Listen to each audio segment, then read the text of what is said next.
Hello everyone, welcome back to the channel. Today, we're talking about a shocking turn of events that has left Russia in a state of panic and confusion. Ukraine has just carried out one of its largest and most daring strikes of the war, and the impact has sent shockwaves through the Kremlin, across the battlefield and around the world. The attack wasn't just another explosion, it was a calculated high-impact operation that struck deep into Russian-controlled territory.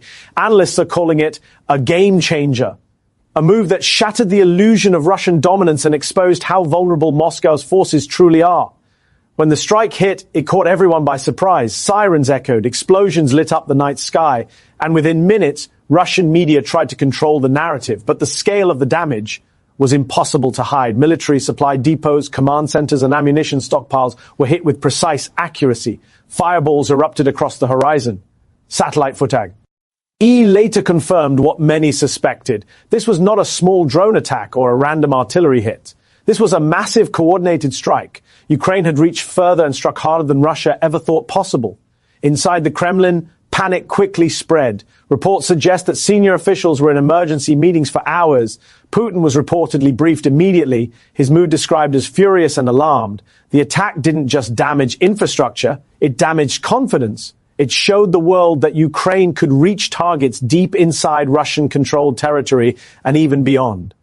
For months, Russia had boasted about its air defenses and superior missile technology. But after this strike, those claims looked hollow. Multiple high-value military assets were destroyed, despite heavy fortifications and radar systems. Videos circulating online showed giant plumes of smoke and secondary explosions continuing for hours.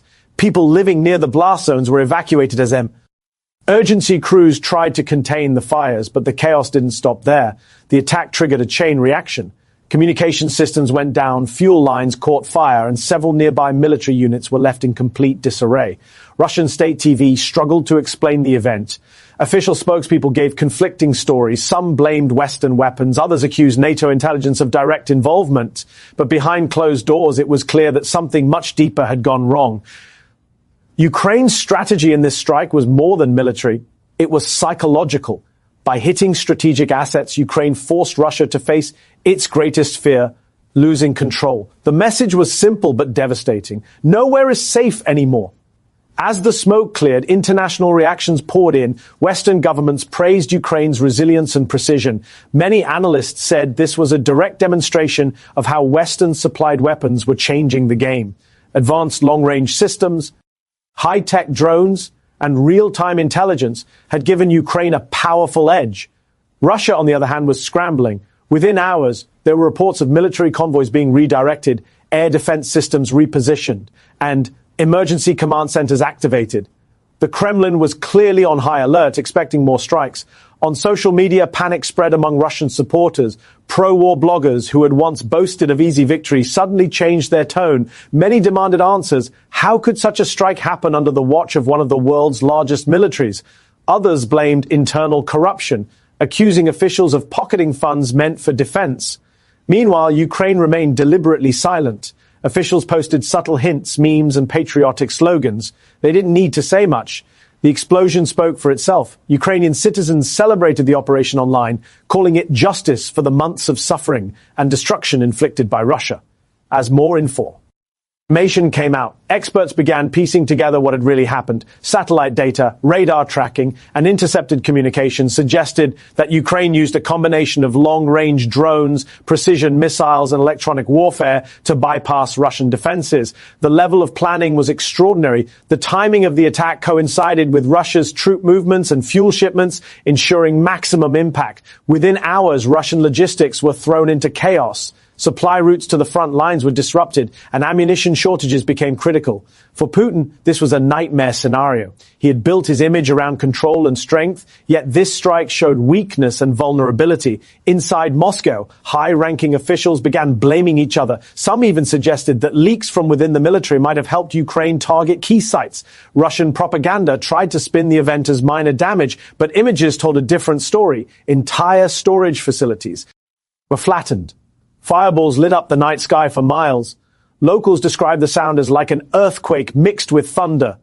The panic spread not only among troops, but also within Russia's population. People began questioning whether the war could truly be won.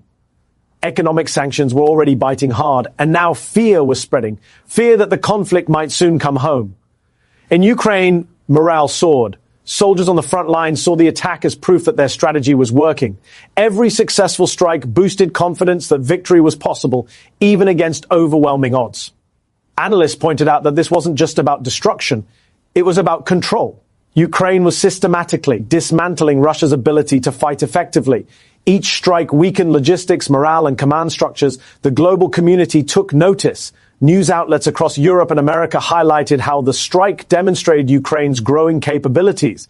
Military experts on talk show WS discussed how precision weapons, once unimaginable for Ukraine, had now become central to its defense strategy. At the same time, Russia's international standing took another hit.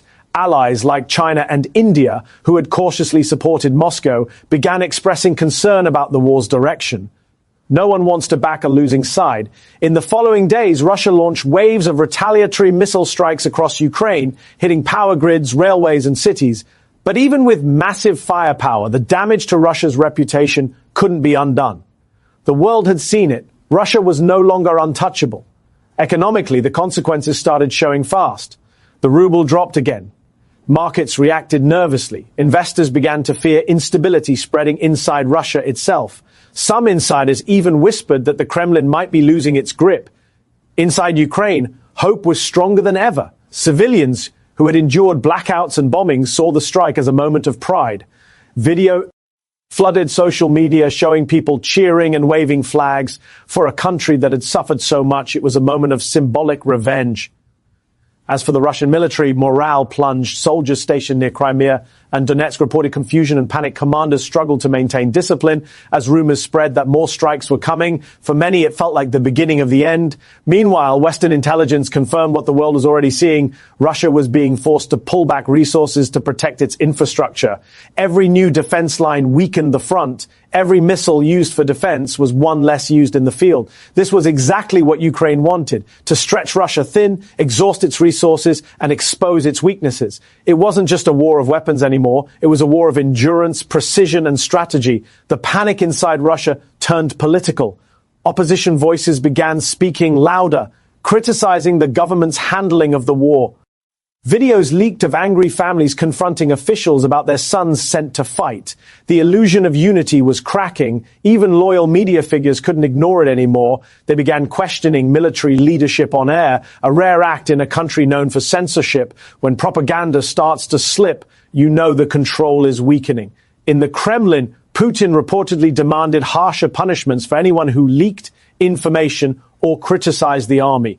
Security services tightened their grip, but fear was already spreading faster than they could contain it. Outside observers noted that the panic wasn't just emotional. It had real consequences.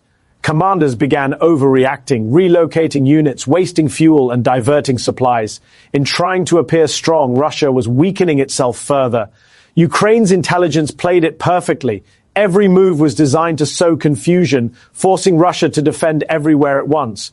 Drones hovered over key locations and strikes came from unexpected directions. Each hit was psychological warfare as much as physical destruction. The balance of power was shifting.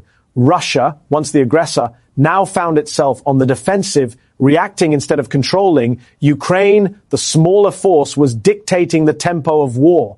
In global politics, the strike reignited debates about escalation. Some Western leaders warned about Russia's potential retaliation, but most agreed Ukraine had the right to defend itself. More military aid packages were announced in quick succession. By the second week after the strike, it was clear Russia had lost initiative. Even though Moscow continued to launch missiles and threats, its fear was visible. Every explosion inside Russian-controlled zones deepened that fear. For the first time, Russian citizens began to experience the same anxiety Ukrainians had felt for months. Air raid sirens sounded in new regions. Explosions were reported near military airports. Panic buying began in several cities. A national analyst called it the mirror effect. Russia was now living what it had inflicted. The war had come full circle. The Ukrainian government didn't need to say much. Each successful strike spoke louder than any press release. The message was clear: the war isn't over, but Ukraine is no longer the hunted. It's striking back. As for Putin, his public appearances grew shorter and more controlled.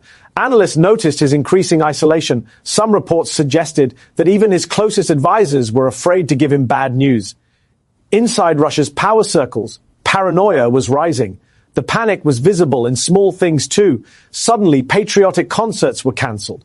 State media reduced their victory propaganda. Instead, they focused on internal stability, a coded phrase meaning fear of unrest. Ukraine's massive strike didn't just destroy targets, it destroyed illusions. It showed that modern warfare isn't just about numbers or equipment, it's about intelligence, adaptability, ND timing. For the world, it was a reminder that courage and precision can defeat arrogance and size. For Russia, it was a painful awakening that even a superpower can stumble when it underestimates its opponent. The panic in Moscow isn't just temporary. It's part of a growing realization that this war may no longer be winnable in the traditional sense. No matter how many missiles they fire, they can't erase the damage done to their image, their logistics, and their people's morale. As the days go by, Ukraine continues to push forward, striking not recklessly but strategically. Each move calculated, each target chosen to maximize disruption, and with every explosion, Russia's grip weakens just a little more. This war, once thought to be one-sided, has become a test of resilience. Ukraine's latest strike proved that control is slipping from the hands of those who believed they were untouchable. The panic inside Russia isn't just fear, it's realization. Realization that even the mightiest armies can bleed, and even the most powerful leaders can lose control when truth breaks through lies. The sound of that massive strike will echo far beyond the battlefield into politics, history, and the psyche of a nation that once thought itself unstoppable. And as the dust settles, one thing is certain: the world has changed again, and so has the war.